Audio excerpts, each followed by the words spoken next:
Hello everyone, welcome to my YouTube channel lots of knowledge. आज हम आपका topic है, हमारा पहला था हमारा जैबलोंसी डायग्राम का पहला। इसका दूसरा पार्ट है जो कि फिजिकल केमिस्ट्री से है।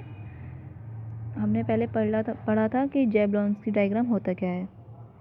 जब कोई मॉलिक्यूल एनर्जी का एब्सॉर्प्शन करके हाई एनर्जी लेवल में जाता है तो उसमें होने वाले चेंजेस, परिवर्तन मतलब और ट्रांजिशन, संक्रमण का स्पष्टीकरण जैबलोंसी डायग्राम कहलाता है। हमने इतना S1 S2 S3 इतना पढ़ लिया था हमने।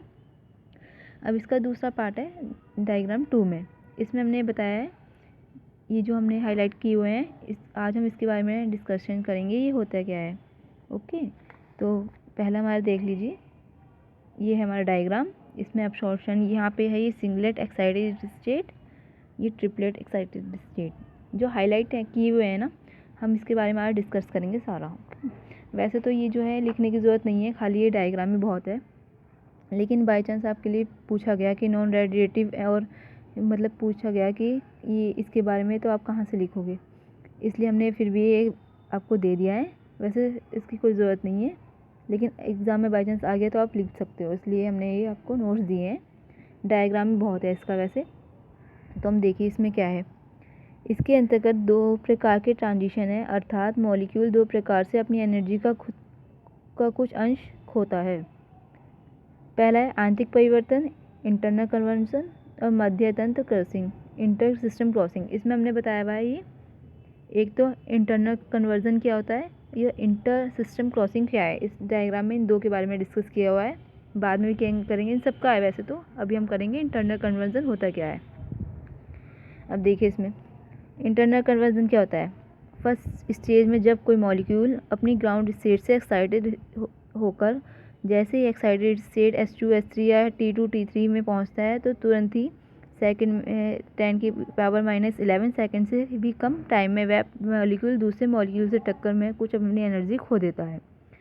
तो इसीलिए excited S1 first excited triplet इसे T1 पर वापस लौट आता है। इस ट्रांजिशन में किसी भी रेडिएशन का उत्सर्जन नहीं होता है, इसलिए इसे रेडिएशनलेस ट्रांजिशन भी कहते हैं, मतलब नॉन इंटरनल कन्वर्जन। अब आप देखो इस डायग्राम में हम समझाते हैं। जब कोई इस मॉलिक्यूल में एब्जॉर्प्शन कोई मॉलिक्यूल है ग्राउंड स्टेट से एब्जॉर्प्शन करेगा वो, तो वो S1 S2 S3 में जाएगा, तो इसमें और मॉलिक्यूल भी होंगे।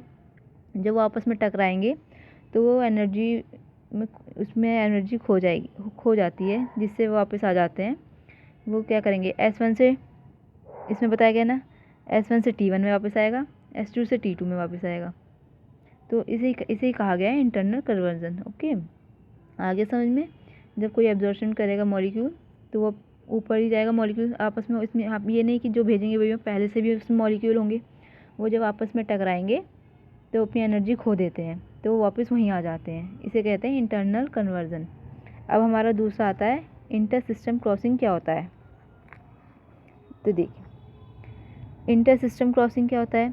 मॉलिक्यूल दूसरे प्रकार से भी अपनी एनर्जी खोता है, इसे इंटरनल सिस्टम क्रॉसिंग कहते हैं। जैसे इसमें S1 से T1 या S2 से T2 ट्रांजिशन होता है, जिसमें कुछ एनर्जी ट्रिपलेट स्टेट को प्राप्त हो जाती है।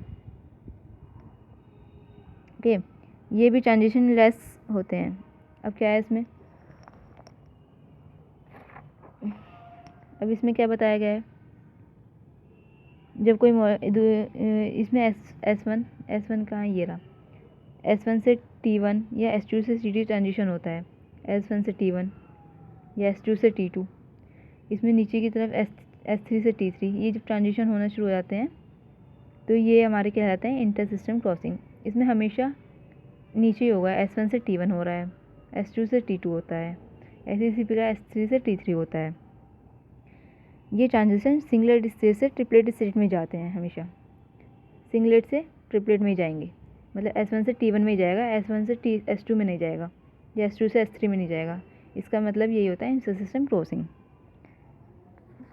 ओके, इन ट्रांजिशनों में ऊष्मा उत्पन्न होती है, ना ही रेडिएशन होता, ना कि रेडिएशन, इसलिए इसे ट्रांजिशन अमान्य, इसमें ट्रांजिशन जो है मान्य होता है, बट ये ट्रांजिशन बहुत स्लो होता है।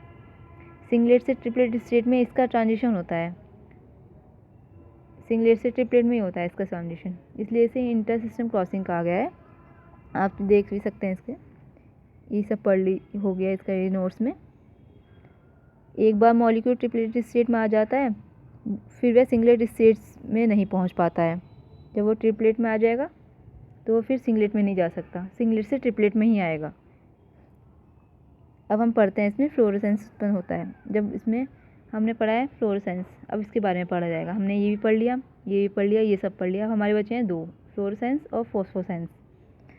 फ्लोरोसेंस कहते हैं जब मॉलिक्यूल का ट्रांजिशन S1 से S0 पर होता है, मतलब ग्राउंड स्टेज पर हो जाता है, तो उसे ट्रांजिशन में मॉलिक्यूल रेडिएशन उत्सर्जित करता है, जिसे फ्लोरोसेंस कहते हैं।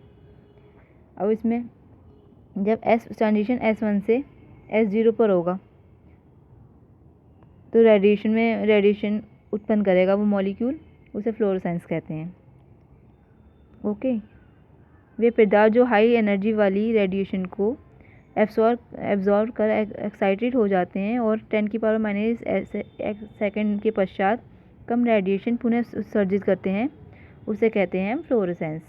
समझ में आ गया? इसमें आप देख भी सकते हैं, एक बार पढ़ लेना। इसके बाद हमारा आता है, अब हमने इसका पढ़ लिया, अब आ गया फ्लोरोसेंस, फॉस्फोसेंस। फ्लोरोसेंस पढ़ लिया, फॉस्फोसेंस का आएगा।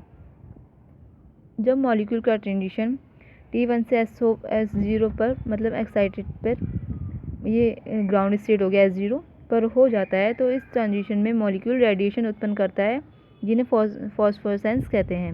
T1 से S0 पर हम डायग्राम में देख लेते हैं। T1 से, इसमें T1 से S0 पर होगा तो उसको कहते हैं फॉस्फोसेंस। अब फ्लोरोसेंस में क्या था? फ्लोरोसेंस में S1 से S0 पर हो रहा था। समझ में आ गया? इसमें S की लाइन में चलेगा फ्लोरोसेंस में, और फॉस्फोसेंस में T की लाइन से चलेगा, T1 से S0 पर। इसे करता है T1 से S0 पर ट्रांजिशन में लगभग 10⁻³ सेकेंड का या कुछ घंटों का भी टाइम लग सकता है। ओके, अब हम डायग्राम दोबारा देख लेंगे।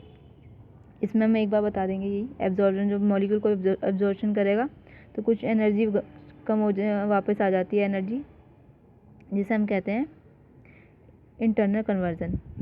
और एक आ जाएगी इंटर सिस्टम क्रॉसिंग। पढ़ लिया हमने, फ्लोरोसेंस पढ़ लिया, फॉस्फोसेंस पढ़ लिया, आप इसको देख सकते हैं। अब इसके बाद हमारे आपको इंग्लिश नोट्स भी प्रोवाइड कर देंगे। ये हमारा कंप्लीट होता है आज।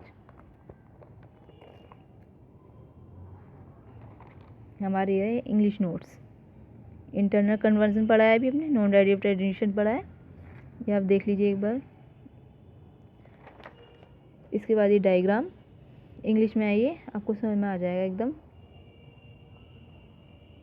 ये फॉस्फोसेंस पढ़ा है हमने। ओके,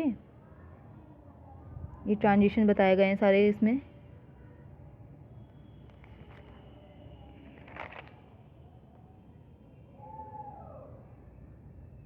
बस आपको यहाँ तक करना है, ये कंप्लीट होता है आज। और आपको हमारा टॉपिक कैसा लगा, इसे लाइक करना, शेयर करना, सब्सक्राइब करना। Thank you.